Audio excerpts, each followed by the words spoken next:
Love Gawasar is not here, he has gone for media briefing, so I will represent Manish today. Thank you. The same is happening here. I think Dr. Professor Guleria has had to step out for the same press briefing, and therefore he'll probably join us if the press briefing finishes a little early. Good afternoon and welcome to everybody who has joined us for this second webinar on a series of webinars to improve management of COVID-19 across the country.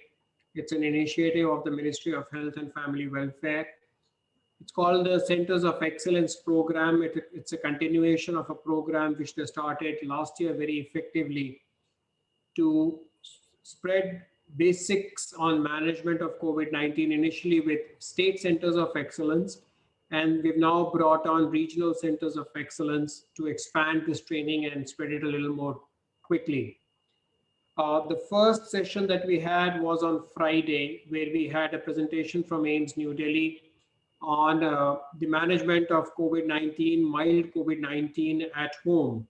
And we talked about non-drug-based therapy, non-medication-based therapy on the management of COVID-19.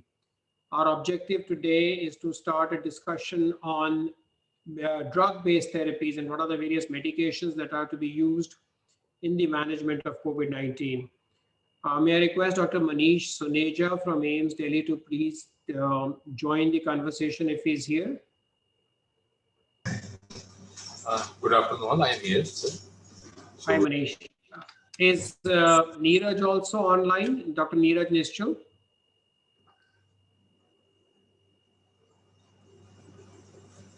Okay, I don't know whether Neeraj has been able to join in yet or not. Neeraj was conducting another training session parallel at about 3 o'clock. Manish, maybe you'd like to start with the general outline of the guidelines and what they talk about in terms of drug management for COVID-19 when patients are at home. Okay, so I'll just check if Neeraj is trying to join. He has a presentation as well.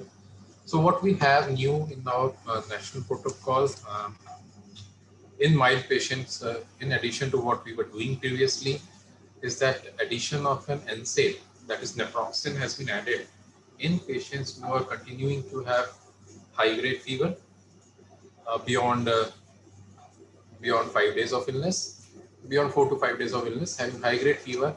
The basic idea is to have some mechanism of suppressing the immune response. We know now that the viral test typically gets abates by day 5, 6, and whatever fever that comes after that period, high-grade fever, is mostly related to the immune response. So that was the idea behind including NSAIDs. So we have something short of a steroid to suppress the immune response. And in addition, what has been added is a MDI Budecort, MDI or DPI Budecort, that is budesonide inhalations at the maximum dose of 1600 micrograms per day. Again, this has come from the 2 studies, STOIC trial, wherein benefits has been shown in all groups of patients in terms of reducing the likelihood of progression to severe disease. And more so, the effects were seen more pronounced in people who were later half of the first week, around the first week of illness and later than 7 days. That subgroup showed the most gratifying results. So that's why we see in our protocol, in the national protocol that we have, is that use of budesonide in patients who are at home isolation are otherwise mild, but are having some symptoms which are persisting beyond 5 days into day 6, 7. So these two are the new additions to our armamentarium, which was not there previously. Strong NSAID and inhaled MDI. So what is also clearly mentioned is that this budesonide should not be given by nebulizer. Now, what nebulizer that we commonly tend to get used in a household setting is a ultrasonic nebulizer. Now, it is well known that this budesonide doesn't get really well suspended by that mechanism. So what a jet nebulizer is required, what we use in a hospital setting, or a mesh nebulizer, which obviously is not so routinely available. So that's why MDI with a spacer or a DPI, dry powdered inhalation of budesonide, is preferred, and not a nebulization is not mentioned. There were some questions on it, so that's why just clarifying on that point. And beyond that, obviously, ivermectin is there, which was not there in the first wave. Ivermectin component has been added as a, which may be considered in all patients as an antiviral activity. Now, obviously, the evidence is not very strong, but what we do have is from, it is being widely given, and it is based on the theoretical plausibility, which is supported by in vitro data and physiologic-based pharmacokinetic modeling studies.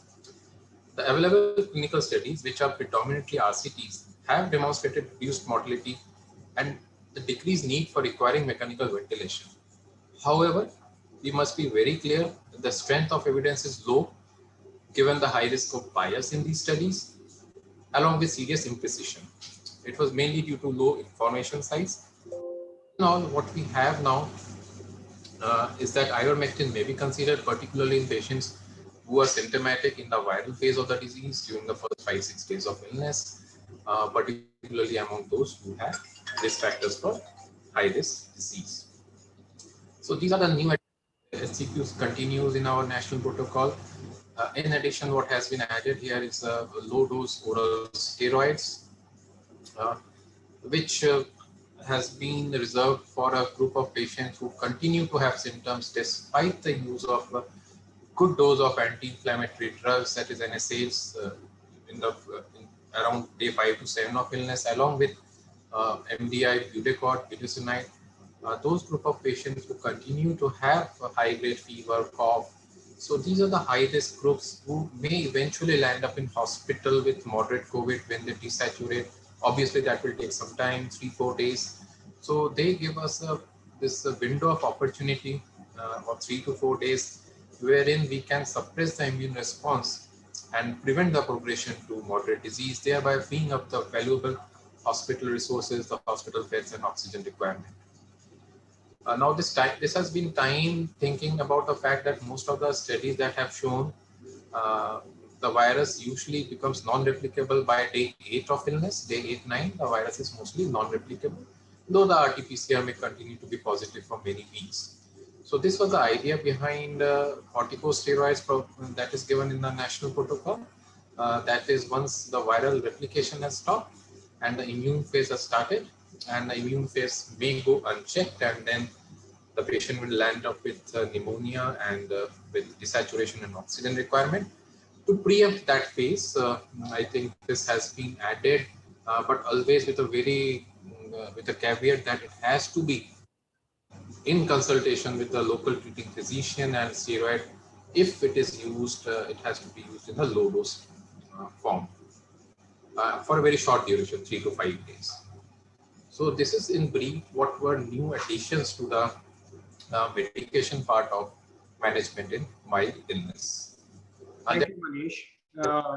Thank you for summarizing the changes that have taken place in the modified guidelines. I can see Naveen is all, Neeraj is also online. Dr. Neeraj Nischal is an associate professor of medicine at AIIMS New Delhi, and one of the people, along with Manish, who've been actively involved in managing a large number of these patients and contributing to these guidelines.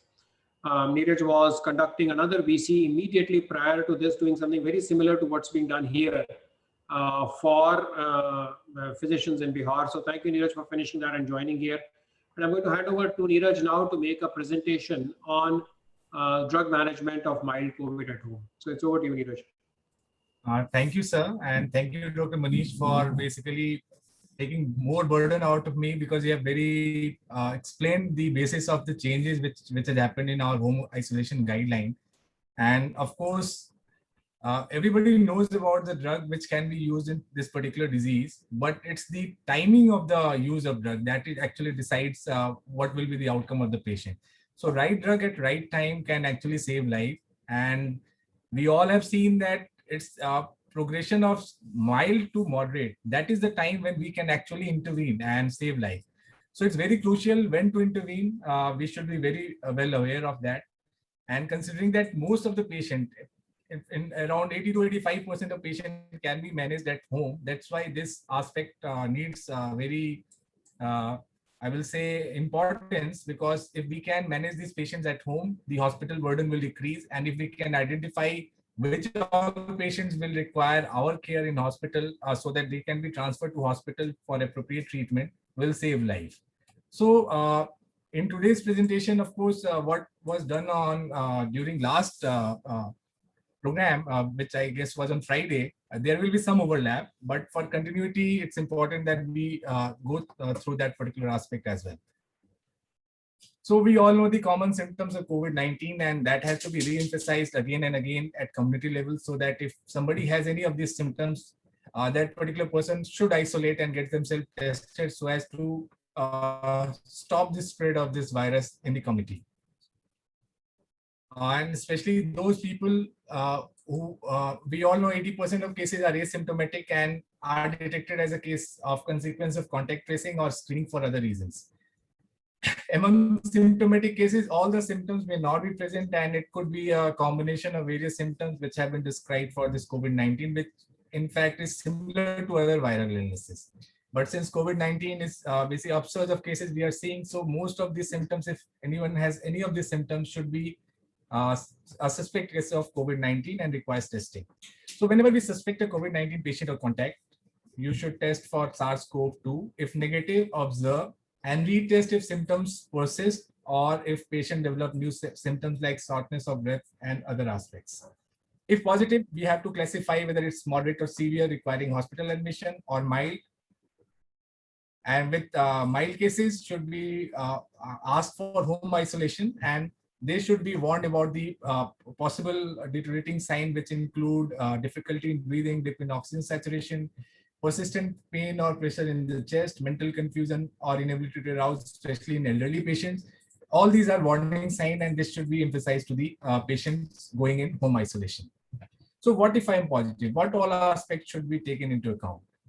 Of course, the most important aspect is to prepare oneself for all eventualities. So it's important that you get your contacts ready, whether it's health information and care regarding your doctor, health facilities which you might have to visit in case if your symptoms worsen. And of course, hotline numbers and emergency numbers distributed by local administration should also be kept handy. Apart from that, you should have your own support network of family, friends, and neighbors who are going to help you out with the daily needs item and other aspects.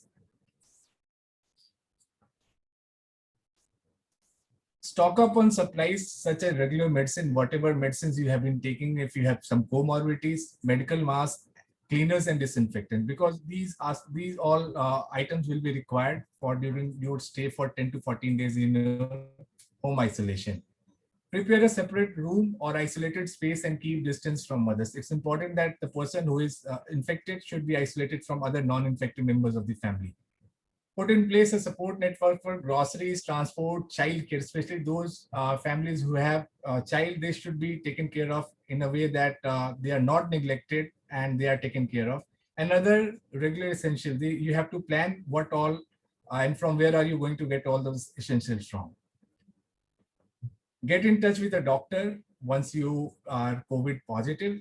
Home isolation may be provided for those who have clinically assigned as mild or asymptomatic cases. The requisite facility at their residence for self-isolation is there, and also for quarantining family contacts, that is also there. Have a caregiver who may be able to provide care on 24/7 basis with regular communication link with a hospital or a doctor with whom he or she may contact regarding the well-being of the patient. For home isolation, after proper evaluation by the treating medical officer, elderly more than 60 years, hypertensive, diabetic, patient with heart disease, patient with chronic lung, liver, or kidney disease, cerebrovascular disease, this should be evaluated by a medical officer, and then whether they are fit for home isolation or not, a decision should be taken. The same goes with those with immunocompromised status, whether they are HIV patient, transplant recipients, or are on cancer therapy. All these patients should be in touch with medical officers so that decision regarding home isolation can be taken. It's important that the room of the patient, wherever possible, should be well ventilated, and if possible, keep the windows open or at least open them frequently. But if you are living in a crowded neighborhood where window of one person is opening into windows of other, those all aspects have also been taken into account before opening window. But wherever possible, please ensure that the natural ventilation is taken care of in that particular isolated room. Identify one household member to be the contact person who is not at high risk and has the fewest contacts with people outside. So this person should not be going outside the house, should have less amount of risk factors as compared to other members of the family. Only this person should be interacting with the infected person. Wear a medical mask or preferably N95 mask in the same room as the sick person. Use separate dishes, preferably if possible disposable dishes, cups, eating utensils, and beddings from the sick person. Clean and disinfect frequently touched surfaces, including whether it's doorknob or the toilet, if you have common toilet or something of that sort. Of course, all these things should be frequently disinfected. Monitor the sick person's symptoms regularly. Pay special attention if the person is at high risk of any serious illness, especially elderly with comorbidities. Ensure the sick person rests and stays hydrated. Frequent hand washing. One should follow cuff etiquettes. Do not share personal items. And of course, all frequently touched surfaces like tabletops, doorknobs, handles should be cleaned with bleach or 1% hypochlorite solution.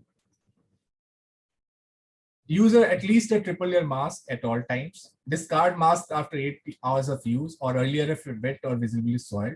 Both caregiver and patient should wear masks, preferably N95 masks when in the same room.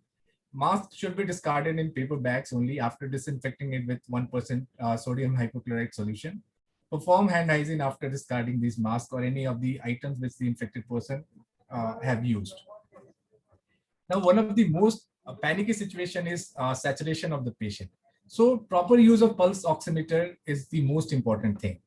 So the most important reason for this type of problem is non-proper use of pulse oximeter. So always test using one reliable finger pulse oximeter by applying to usually one particular finger only. You should not be changing pulse oximeter frequently or using different fingers at different times. Other important points to be noted is to remove any nail polish or false nails and warm your hand if cold. If hands are cold, saturation may be falsely low. Make sure you have some resting before it for at least 5 minutes before taking your measurement. This is again very important. Rest your hand on your chest at heart level and hold still. Switch the pulse oximeter on and place it on your finger. The reading takes time to steady, so keep the pulse oximeter in place for at least a minute or longer if the reading keeps changing. Record the highest result once the reading has not changed for 5 seconds. So it's always a range which will come. So the usual range will be somewhere between 94 to 99. And once if the range starts shifting towards the lower side, say now the range has become 90 to 94, then that is the time when you can safely say you are desaturating and you require intervention.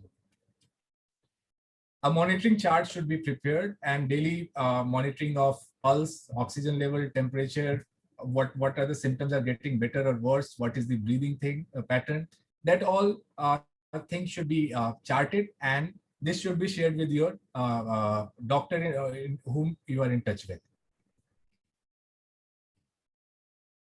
So it's important that whatever treatment you take, it has to be in consultation with the doctor. So stay in communication with the treating physician and promptly report any deterioration. Continue medication for your comorbid condition after consulting with the physician. You should not be stopping your prior medication without confirming with the doctor. Should be doing saline gargles at least twice a day.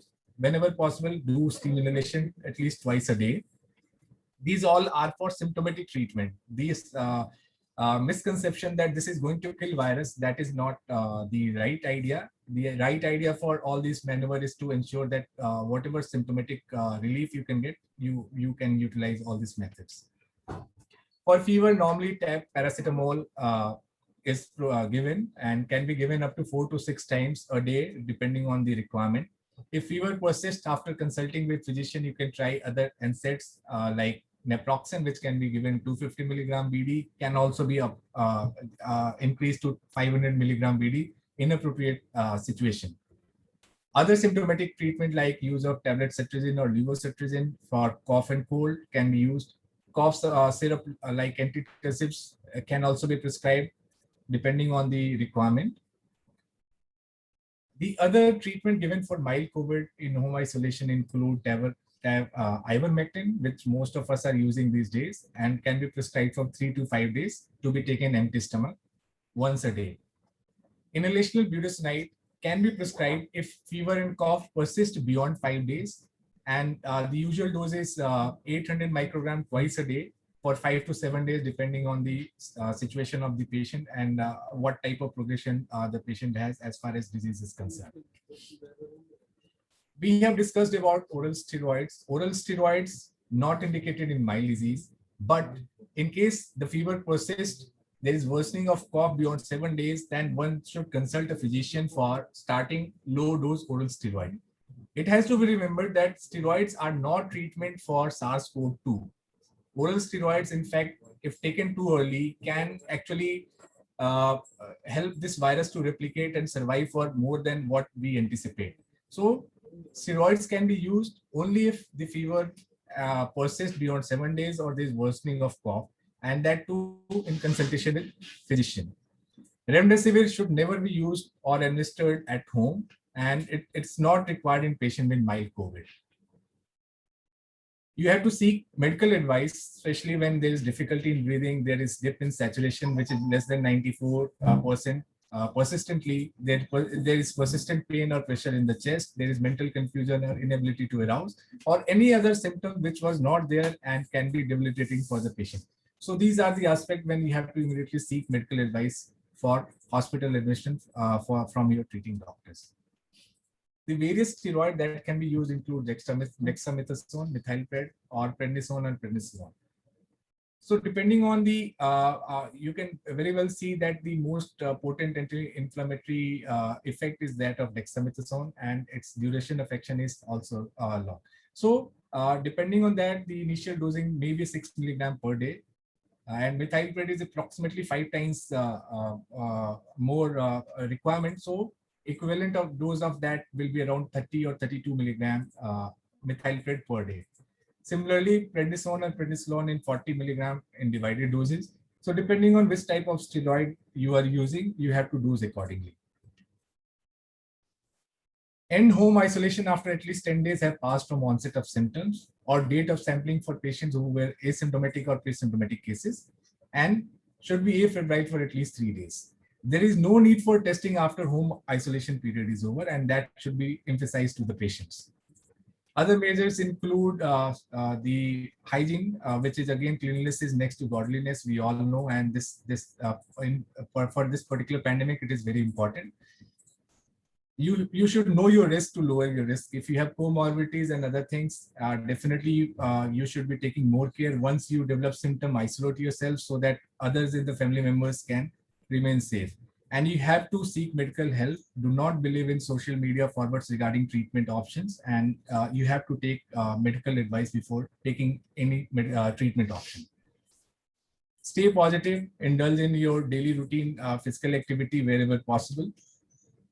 And infodemic, again, this misinformation about COVID-19 on social media platform is very rampant. So you have to gather information from official reliable sources like WHO, ICMR, and other institution of repute like AIIMS and other institutes. So to summarize, do not panic if COVID positive, be positive in spirit. Home care is advisable in most of the patients, especially asymptomatic and mild COVID patients. Keep essential over-the-counter medicine, but do not hold medical supplies. That's again important. Breaking the chain, so you have to isolate yourself, wear mask, ensure your hand washing is appropriate, and wherever possible, vaccinate your family members. Create self-help group to tide over this isolation times, and of course, be aware of infodemic. You cannot be ignorant anymore, and whatever treatment option you have to take in conjunction with the advice of your doctor. Thank you.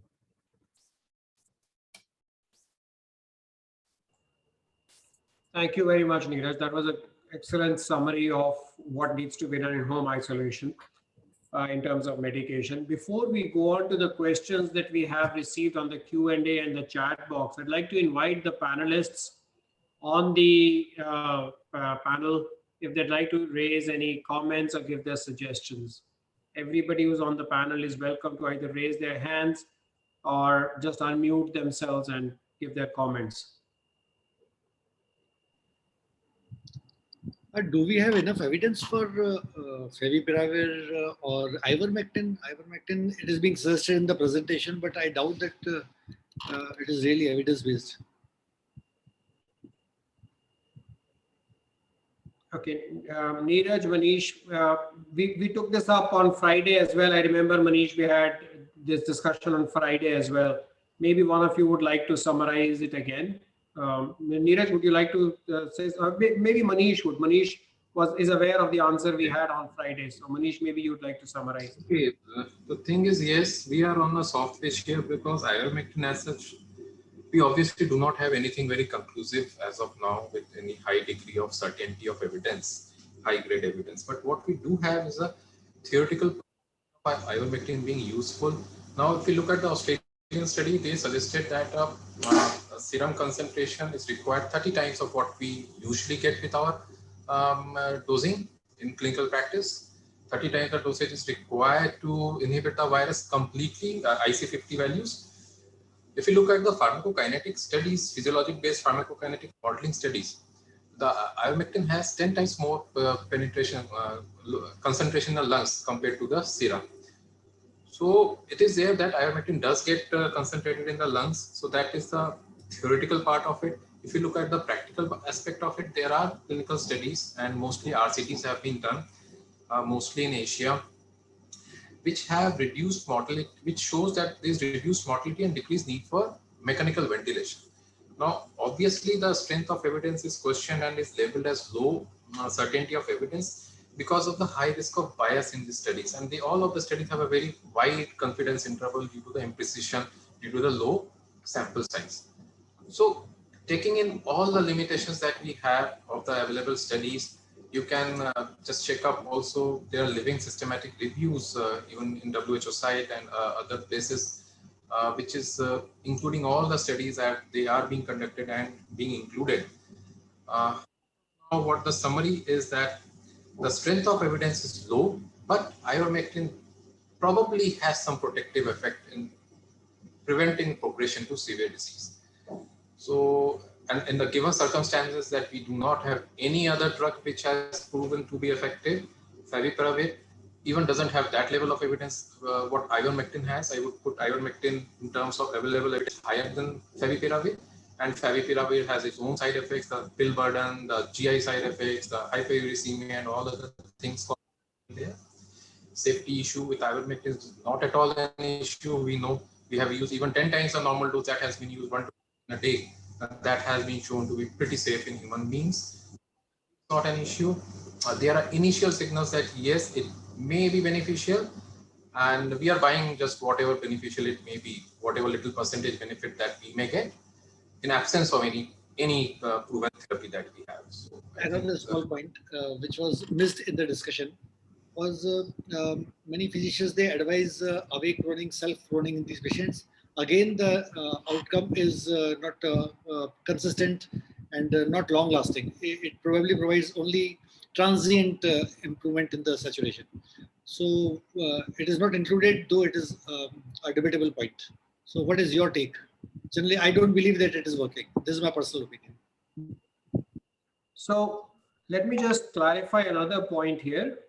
One, while Manish and Neeraj are speaking from the institute, this is more a panel, and therefore it's not exactly these two who are required to address all the queries. If there are others on the panel who wish they would like to participate and address the queries, please do so.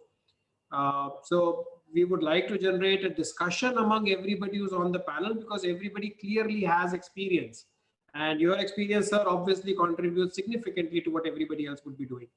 Yeah, the reason being my comment that it will not help that still in the early stages lungs are compliant. It is not the atelectasis or it is not the phenotype H type. So ideally it should not work, which works in the ARDS protocol, the severe ARDS and mechanically ventilated patients. So in a compliant lung, there should hardly be any benefit. Logically, it doesn't look like providing any benefit, and nor does the literature suggest. But then literature and even many government agencies, they are also promoting that while you are at home, do some awake proning. That is going to help. So just wanted to know the opinion of other experts. So does anybody believe that we should not be recommending awake proning? or does it actually, does it cause harm, or could it potentially be preparing a patient for a situation that if he becomes worse and gets admitted, at least he has some experience of what needs to be done before he gets into the hospital? I took a round in the COVID ward today morning. This was my first actual in PP ward in the round in the COVID. And again, let me clarify, I'm a surgeon. I'm not a pulmonologist. But I saw a lot of patients who were happy to follow the advice on proning. They feel that they were participating in their own care. And I actually saw some saturations improve. Now it's anecdotal evidence, but I felt it was something that they were happy doing. The issue about ivermectin again was something which was discussed last Friday as well. And I think everybody on the guidelines panel as well as everybody on the panel agreed that the evidence for it is not something which is very robust. But then the fact is that the evidence is robust against very few things, is in favor of very few things. And therefore, unless there is very strong evidence against it and there is no evidence of harm, that's why it probably was on the guidelines, and that's what was discussed last Friday. But your argument is absolutely correct, sir, that the evidence for it is not very strong. I saw a hand raised somewhere, Dr. Colonel Marwa.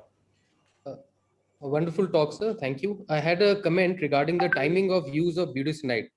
So I think the biggest trial which has been done with budesonide is the STOIC trial, where they had used budesonide early in the course of disease, and they found that the patients did not progress from mild to moderate disease. So to my understanding, if it has to be used, it is an inhaled corticosteroid. There's not much problem with viremia because the systemic absorption is not much. So should it be used early in the course of disease to prevent progression to moderate disease, or it should be reserved only for management of cough later in the course? So does anybody want to take this up? Neeraj, do you want to unmute yourself? Yeah.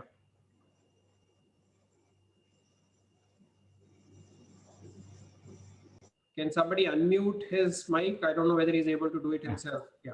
So again, definitely it's a promising thing that starts steroid right at the start. But after much deliberation before putting it in this thing, what we realized that starting steroid, even if the absorption is too less, it can still cause the problem as far as the immune suppression and other aspects, especially in the early part of disease is concerned, because most of the time this virus will be cleared by our immune system. So once the inflammatory response is going out of control, that is the time when one should start using steroids. And that's the reason when the fever persists beyond 4 and 5 days, then we have a suspicion that, okay, inflammatory response may be going out of control.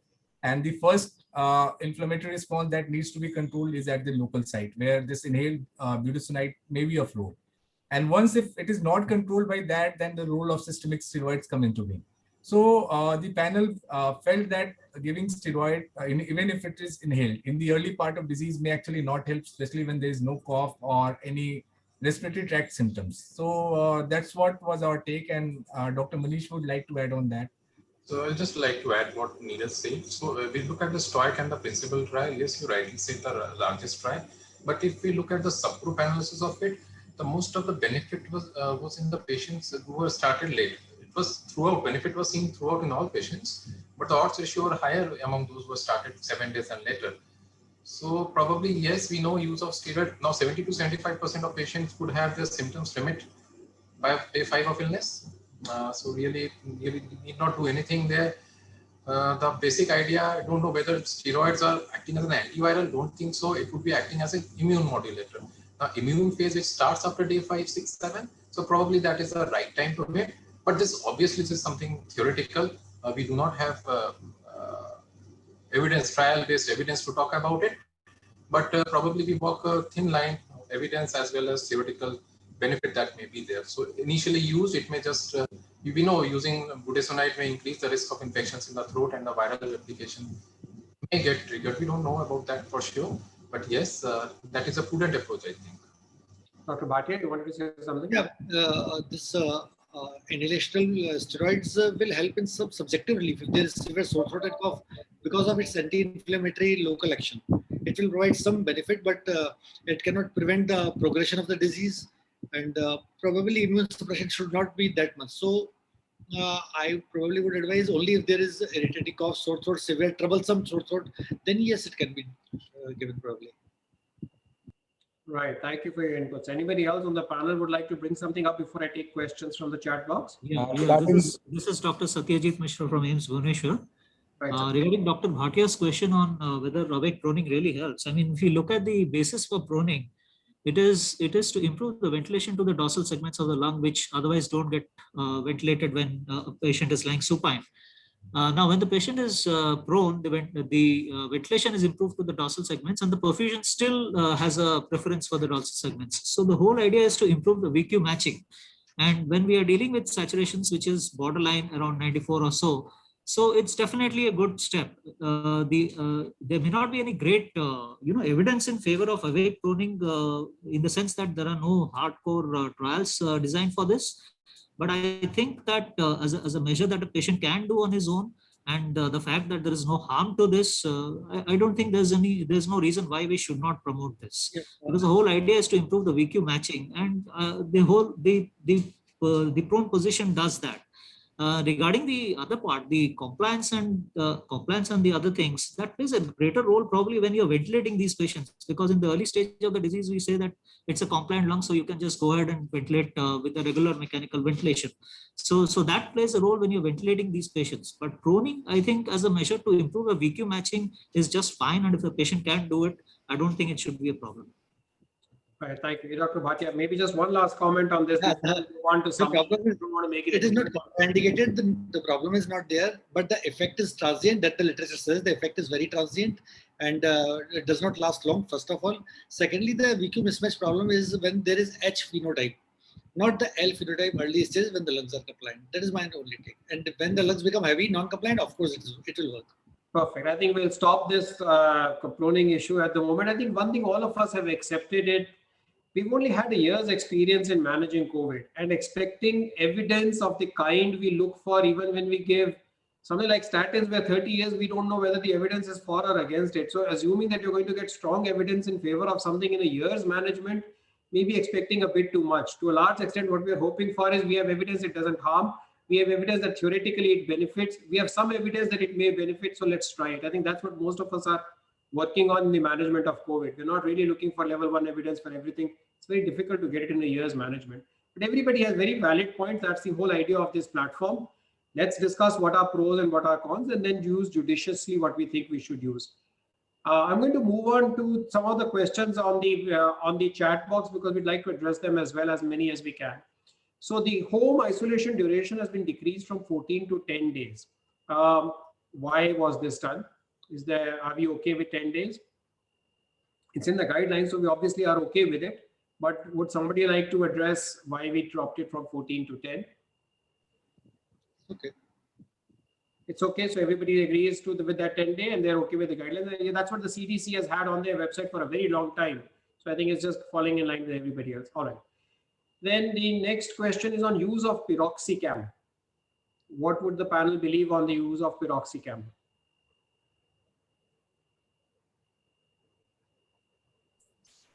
So again, any NSAID can be used. So whether it has some mortality benefit or something, we are not sure, but definitely it helps in controlling fever and subjective well-being of the patient. But will that translate into overall benefit to the patient as far as disease outcome is concerned? We are not still sure. So we don't prescribe it regularly, but it can be tried in few of the patients on whom fever is the major complaint, especially in the initial part of disease when we are not considering steroids. Dr. Manish? Thank you. So the next question is, what cough medicine do you normally recommend? What antitussive would you normally recommend? So somehow the peripherally acting agent levodopa has been found to be having good control of symptoms in these patients. So that is what we are prescribing. Probably most of our colleagues, every one of us are using more often at present. Right, thank you. So the next question is, what would you advise a person whose only complaint is pain or pressure in the chest? Saturations are probably okay. Early stage disease in home isolation, and says pain or pressure in the chest. Anybody on the panel can take it. I mean, it's open to everybody on the panel, with or without videos, anybody can take it.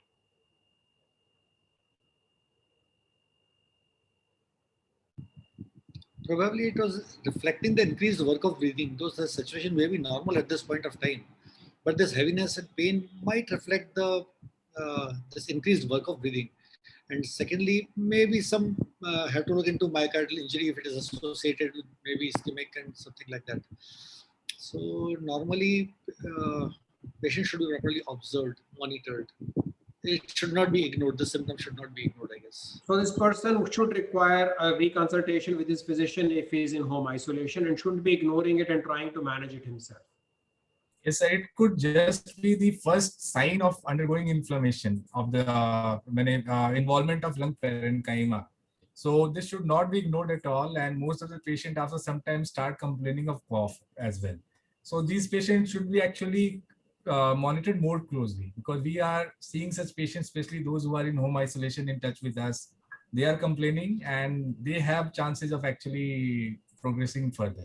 So we have to be careful. And also sometimes it's just the reflux. That's why use of PPI should also be utilized in such patients, because they are taking too many NSAIDs, whether it's simply paracetamol or all, that reflux can also cause similar type of effect.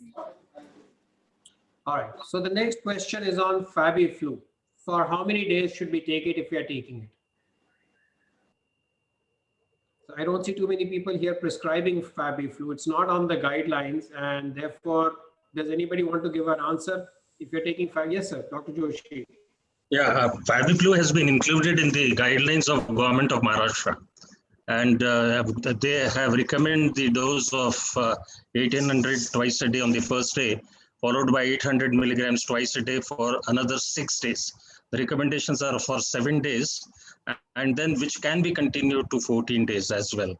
So this has been included on the basis of a study by Glenmark, consisting of only 150 patients, where they showed that viral clearance and some symptomatic improvement was better. The evidence is definitely very poor, but still in Maharashtra, practically everyone uses favipiravir routinely, and they have not included ivermectin in their guidelines of Government of Maharashtra task force.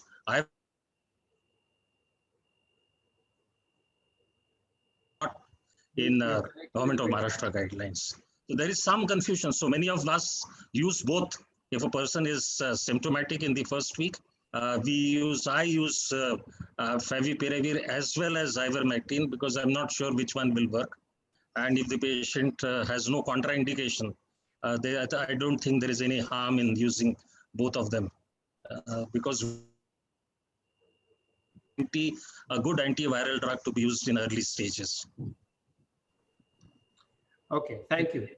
So that's the next question we have, again on continuing on the theme of medication, is the role of doxycycline and azithromycin. So again, both are very commonly used. Does anybody want to share when they recommend it, when they don't recommend it?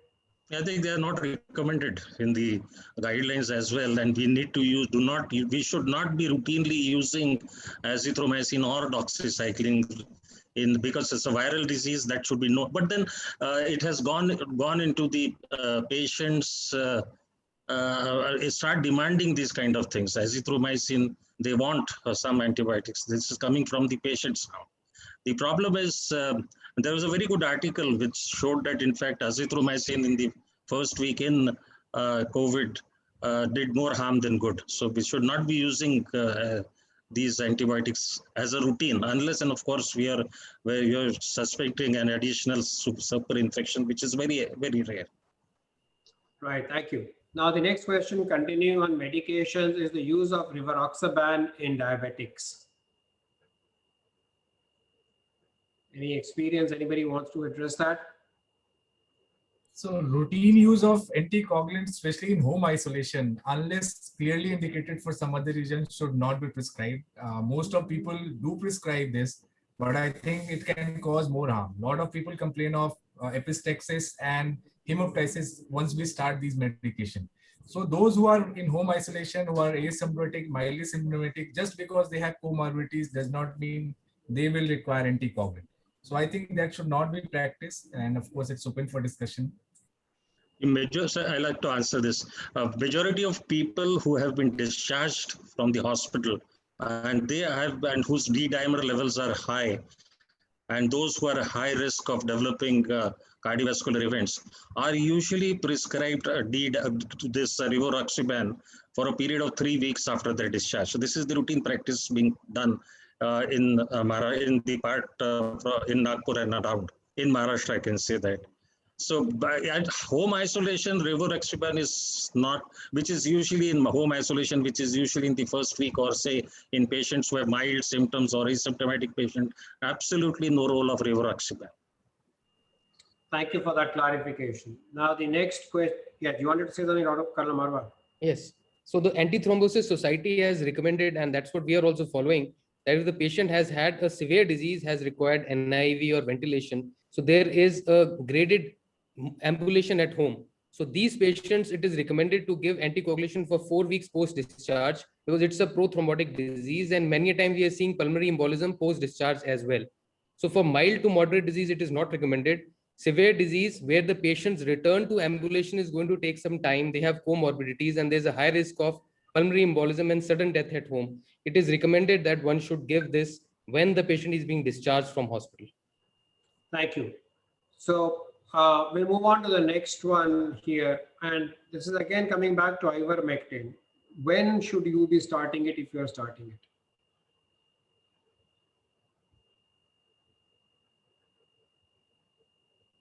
So again, if we are trying to use its antiviral property, so once somebody is proven as COVID-19, it should be started as early as possible. So timing should be as early as possible. Sometimes people do start when the chances of him being COVID-19 is very high. Then one can start without waiting for report of RT-PCR. But yeah, at least when RT-PCR report is there, we should start preferably within 2-3 days of symptom onset, because that is when it is expected to work. Okay. Now the next question is somebody who says, I had a very low CT value when my COVID was diagnosed. This is the RT-PCR CT value was very low when it was diagnosed, but symptoms are absent for 4 days, and it's been over 10 days since the positivity. So by the guidelines of home isolation, I have finished that 10 days. I've been 4 days of asymptomatic, but my initial CT value was very low. Does that impact when home isolation should end? Or does the CT value have no impact on the home isolation guidelines? I think it's very clear. I think the cycle threshold value indicates infectivity rather than severity of the disease. So if you have a low CT value, it probably indicates that you are more infective as compared to people with more CT values. But definitely it has not been correlated with the severity of the disease. And one should not give too much importance to CT values when they see. And I would suggest that even the microbiologists may not write the CT values, because that's very confusing and the patients are misguided and they give a lot of importance to this CT value. And there have been a lot of information on the WhatsApp group where they have come across that CT values, lower the CT values, more severe the disease. It's not true. That it indicates infectivity, but not necessarily correlated with the severity of the disease. And different RT-PCR kits will have different CT values for the same patient. Right. And it also changes over days. So you have done a test on one particular day, the infectivity may be different a couple of days later. So Yeah. that is why one value doesn't hold good. Absolutely, and also the day in which the swab has been taken, if it is it also depends on the sampling technique also. That might vary, and that would also make an impact on the CT value. So I think it's not important. It's not to be given too much of importance by the patients. Yeah, a lot of influential people have actually given too much importance to this CT value, and this message should be sent to the society that CT value has got no significance whatsoever except for diagnosis. So we should not be running after CT value, because most of the time patient call us in panic. Mera CT value to 12 hai, main kya karu? So this should be loud and clear that CT value has no significance except for diagnosing a patient. I think there's also a bit of a need to clarify the difference between CT value and CT score, which unfortunately again creates a lot of confusion among the lay public. And on the other, I mean, getting a CT score of 20 and somebody tells them that they're severe versus getting a CT value of 20 and somebody tells them that they're severe. obviously mean two different things. And this may be a part of the clarification that would go out from these webinars on the difference between CT score and a CT value. The next question that we have here is that what is worse? So somebody who's continuing to have fever on day 9 versus somebody whose fever comes back after being afebrile for a period of time? Or does it not make a difference, or is the management likely to be different in home isolation again? So if the fever Somebody who comes continues back, to be febrile till 9 days versus somebody who was afebrile for an intervening period and then gets fever back on the 9th day. At the most, one can go for investigation to check if there is any superadd bacterial infection. So if there is no leukocytosis, or if there are no signs of active infection, bacterial infection, then need not worry about that. Dr. Marwa? so if the fever goes away and then comes back, it is an early sign of cytokine storm. So it's a very sinister sign. So we have seen that patients who improve and then again become febrile, so probably they are heralding towards a stage of cytokine storm and going into ARDS. So that should not be taken lightly. So that is why probably the guidelines have recommended low dose steroids, because if you start low dose steroids early in the course when patient has got a fever, and if you do the CRP levels in these patients, you find that the quantitative CRP is very high. And after a day or two, you'll see that they'll certainly fall off the cliff and they are into respiratory failure. So a fever coming back is a sinister sign. And many times we see that these patients have got bradycardia also, which itself is a sign of cytokine storm because of the cytokine induced myocardial suppression. So this would be a warning sign for which the patient should be recommended that he should contact his physician again, particularly if it comes back after having gone away for a few days. And we are not seeing much of bacterial infection. In fact, we've hardly seen any procal come back positive, because most of the healthcare workers are using PPE, everybody's wearing a mask. So the incidence of bacterial infection, in fact, in a number of studies, they have shown that the bacterial infection incidence is very, very low. So if in such a circumstance, we are getting a second spike of fever, it is sinister. Okay. So Now, just regarding fever, go ahead. I just wanted to add. Fever in COVID-19 is very, I will say, still an enigma. Sometimes we see that a patient presenting with 3 days of fever and chest is very bad. And patient says, okay, I just had 3 days fever. So fever has to be analyzed in a proper way. A proper history is very important. Sometimes what happens, the fever which the patient has presented with is actually the second week of disease, when initial part he might not have any symptoms. And now when he's landing up with cytokine storm, he has started developing fever. So this history has to be very clear. There are two aspects of fever. One, fever can persist for 9 to 10 days. Again, that is not a good thing. And of course, it will require steroid. And then again, when fever recurs, there are two types of fever. One, low-grade fever, 99 point something, less than 100, can persist for 2-3 days. And if we watchfully see that, especially in young people, then it will not cause much of difference. But yes, if the second fever is high grade over 100, 101, then that is something we have to be very careful. And these patients will definitely require steroids. So history of fever, how it has appeared is very important. And when patient first present with fever, one has to rule out that this is the initial symptom only, and we are not missing something which has happened and that was ignored by the patient. Right. Thanks, Neeraj. So the next question I have here is, the patient is afebrile but has got blood samples done which say elevated D-dimers and CRP. Should we start anticoagulation? Home isolation, otherwise no significant symptoms. Only the D-dimers are elevated significantly and the CRP is also high. So D-dimer is very non-specific. In many patients, we are seeing that D-dimer are elevated without any obvious reason. And unless it's in thousands, I don't think we should be paying much attention to that, especially in early part of disease, without comorbidities, without patient desaturating.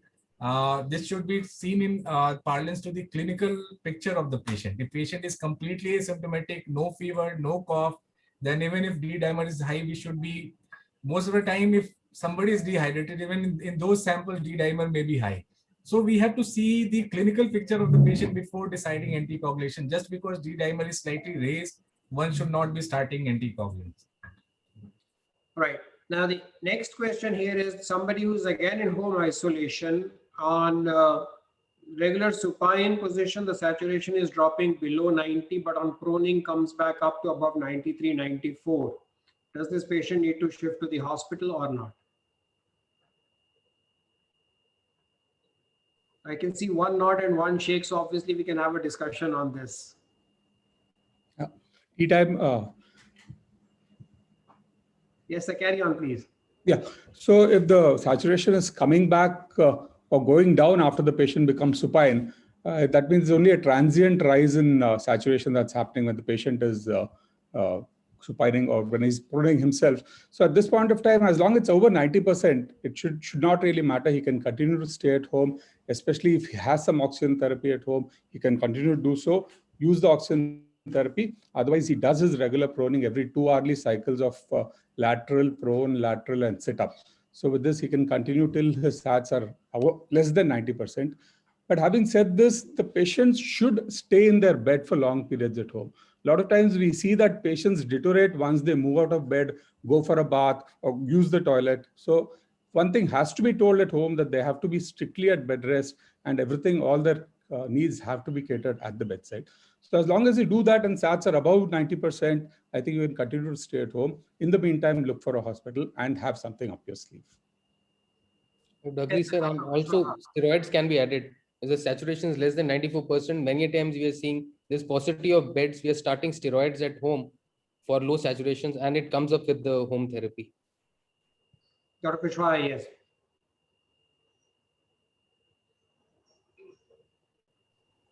So saturation 90 in home has to be seen in totality, not only the number. You have to see what the patient is, what is the patient's age, what is the morbidity that they have. You know, my mother was at home and she couldn't get a bed, and she had about 88 saturation, and I was sitting here watching her on video, and I said, you stay home, continue to take your medications, you will improve.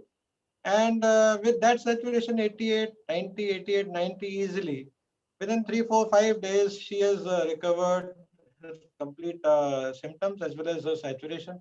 Now it has come up to 92, 93. It's very fine. I think most of the time we have to see the whole picture, not the saturation alone as a measure of this thing. You have to see the symptoms, symptomatology also of the individual, the comorbidities, and so many things. And it's not really urgent, this thing. The moment the saturation touches 90, you have to rush to the hospital. I don't think that is going to be feasible. Neither we can provide that much of infrastructure or the hospital beds for all of us in this country. Right, thank you, sir. The next, yes, ma'am, there is.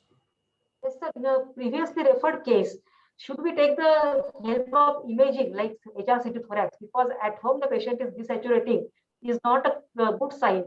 I think the help of imaging should be taken in such case, and depending on the morbidity, we have to proceed, not left like that at home. Because I'm very sure that after 6 minute walk test, this patient will be desaturating more as compared to his 90% saturation. So this is a high alert sign, what I call as like. Okay, so the message basically is that it's a sign that you need to be careful, and just because proning is bringing it up to above 90, don't just assume everything is okay. Keep a close watch on it.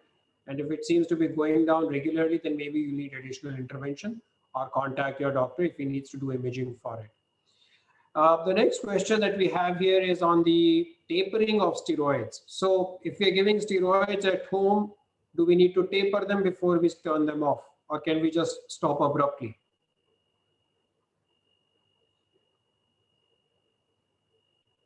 So what is the practice generally? Yeah, Neeraj. Yeah, so normally 5 to 7 days is what we prescribe in home isolation depending on symptom of the patient. If patient is improving after 2-3 days, then we can taper down and stop in 5 to 7 days. But if patient is further deteriorating, we might have to actually step up the steroid dose. So depending on the patient, 5 to 7 days should be more than sufficient. Okay.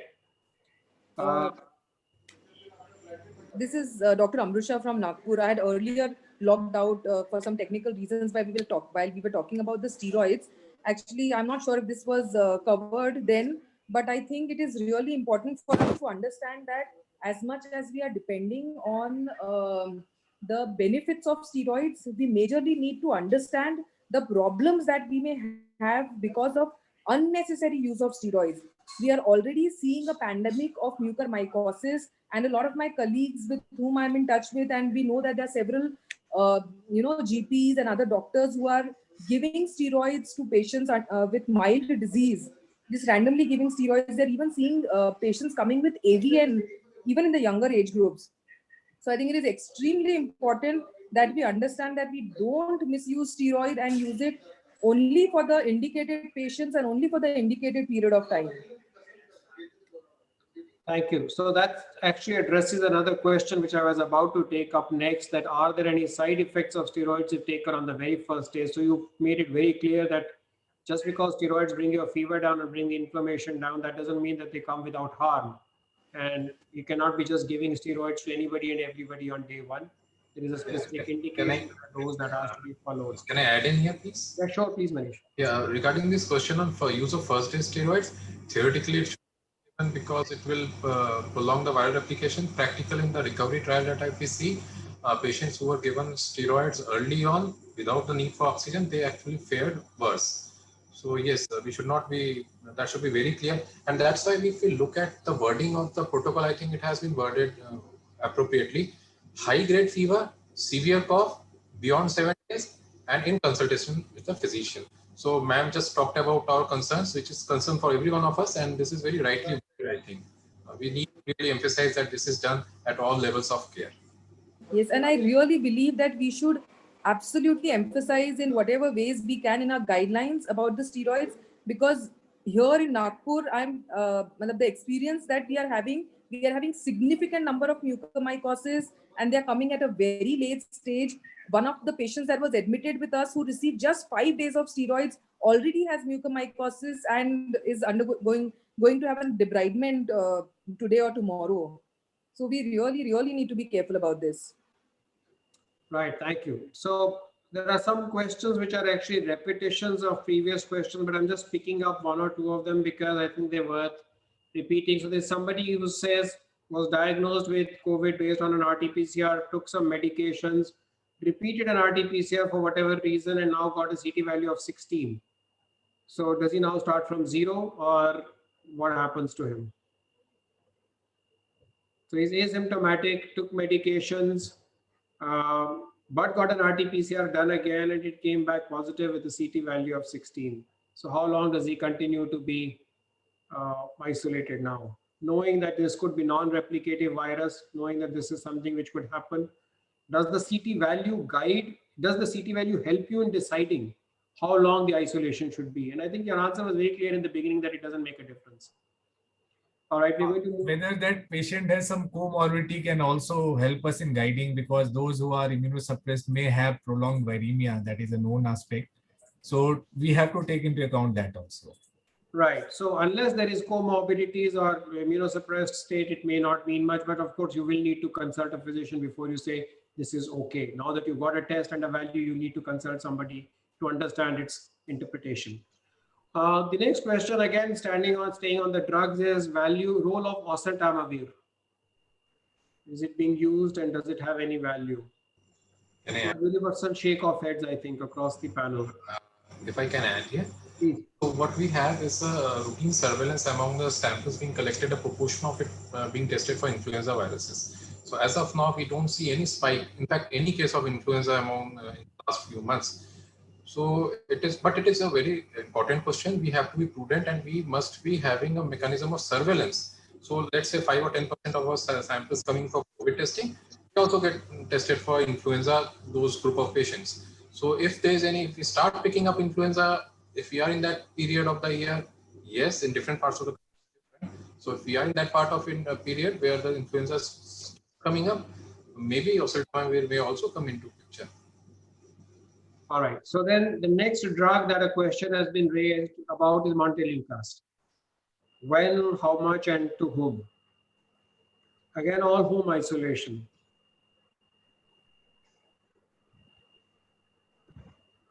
Montelukast we have not given as a symptomatic treatment. So it's the anti-allergic drugs like cetirizine and fexofenadine that may actually give symptomatic benefit. Montelukast's primary role is in preventive aspect. So if somebody is asthmatic or something of that sort, then they can use prior to the seasonal variation that happens in such patients.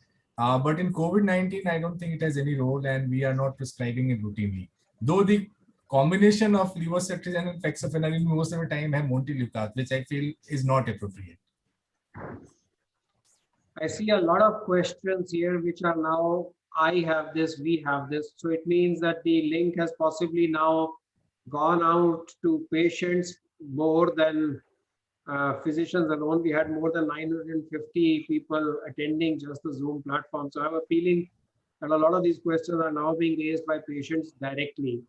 And we would like to clarify that this particular webinar is primarily training of physicians. It's a discussion among doctors who are caring for patients, and it's a panel for them to discuss their management strategies. It is not a platform where we will be answering patient questions directly.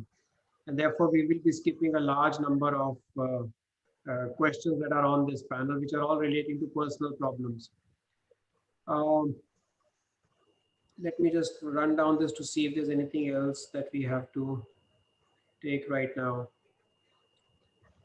Again, I got positive. My father is positive. I have. How do you distinguish a panic attack from COVID-induced breathlessness? That's another question here. COVID-induced panic versus COVID-induced breathlessness. Anybody here? So one can check the saturation and what is the pulse rate that can help in guiding. If saturation is fine, patient has tachycardia, then possibility of panic reaction is more. And if saturation is less, along with tachycardia, then maybe the patient is actually getting breathless and desaturating. Okay. If you have features of hyperventilation, in addition to dyspnea, you may have other symptoms as well, such as perioral tingling. Because if you are hyperventilating and washing out your carbon dioxide, so there may be dizziness, pre-syncope, you may have perioral tingling. So there's a score as well, which is used in hyperventilation syndrome for all the physicians who are initiated into management of these. And the saturation is as already been mentioned. Right, thank you. So this is an interesting question. I think it's relevant as well. In home isolation, if more than one person in the family are positive but became positive at different time points with overlapping times, one was positive 5 days earlier or 3 days earlier and the other one's been tested 3 days later, can they stay together or do they also need to be separated? And this is pretty common. You have multiple people in the family testing positive at various points of time. We can stay together, I think. Yeah, even in wards, we keep patients with different days of illness together. So I don't think that should be a problem. Right. So the general advice is, yes, if you are positive, another person is positive, there's no reason to keep distances. It's assumed that it's not an issue of somebody has A strain, another one has B strain, and the two of you need to be separate. So that's not the objective here. All right, I'm going to move forward and see if I can. Again, we're not going to be addressing specific patient-related queries. That is not the objective of this panel.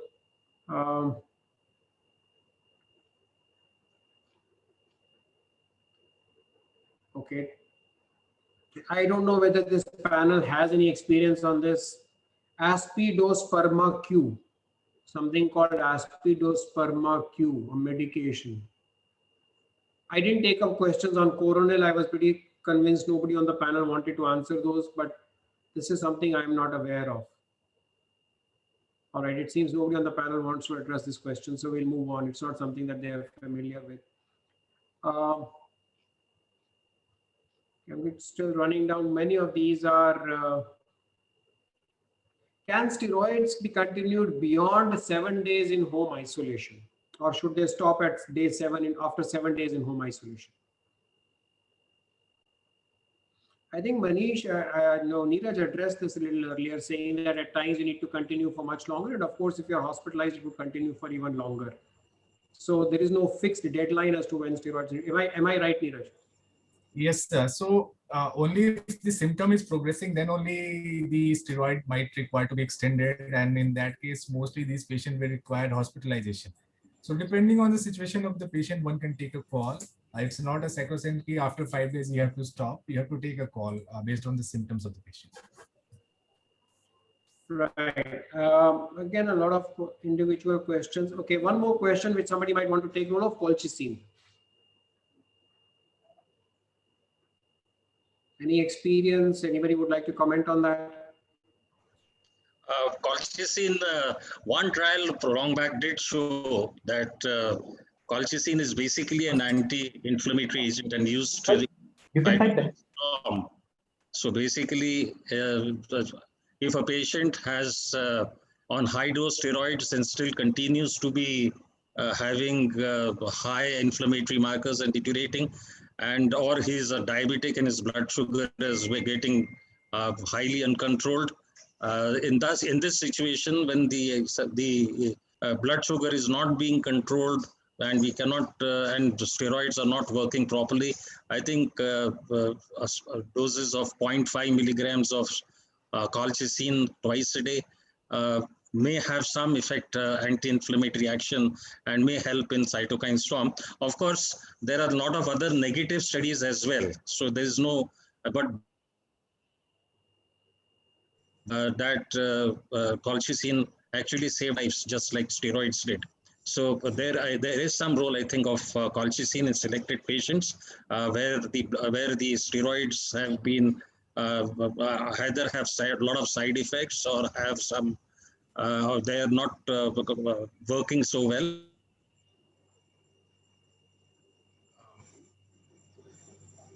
Okay, we are having a patchy connection. If I can add, we are talking. We are focusing today on home-based. Anybody? This is my personal experience. Not much of experience. If anybody has more experience, they can. There was this trial called Corona from Canada, which actually was never published, and based on that, there was hype that this will actually work. And since we are talking about the home isolation and treatment, I don't think it has any role there. Yeah. And colchicine has its own problem. It is not a very safe drug. You can say that it can be given to all. Its mechanism of action is very different from what we usually utilize for control of inflammation in such patients. Colchicine has basically it can depress bone marrow. It has GI side effects, which is again a problem in COVID-19 patient as such. So using colchicine in most of patients, I don't think it's a very good drug to be used in our patients of COVID-19. And in fact, it can cause more harm than good to these patients. None of the trials have actually shown any advantage. In fact, most of them have shown rather problematic side effects of this particular drug. So I don't think it should be recommended in any of the patients. All right. So one last question that I have on the chat box, actually, methylpred versus Dexa. Any particular choice in home isolation therapy? So currently, out of two, whatever you can get, you can prescribe because there is shortage of this drug. And considering the half-life of dexamethasone is more and OD dosing can be easily done, so it can be used if available. Otherwise, methylpred is equally good. So there should not be a choice between the two. It should more be based on the availability of the drug. Sometimes the patient are saying, okay, they are getting 0.5 milligram tablet of Dexona. So they have to take multiple tablets from that point of view. So depending on what you are able to get, one can take in equivalent doses. Both should work fine. Thank you, Neeraj. Thank you, panelists. I think we've covered most of what we needed to discuss in this panel today for home management and drug therapy. If anybody on the panel wants to add something, they are free to do so. Otherwise, we will meet again. Yes, ma'am.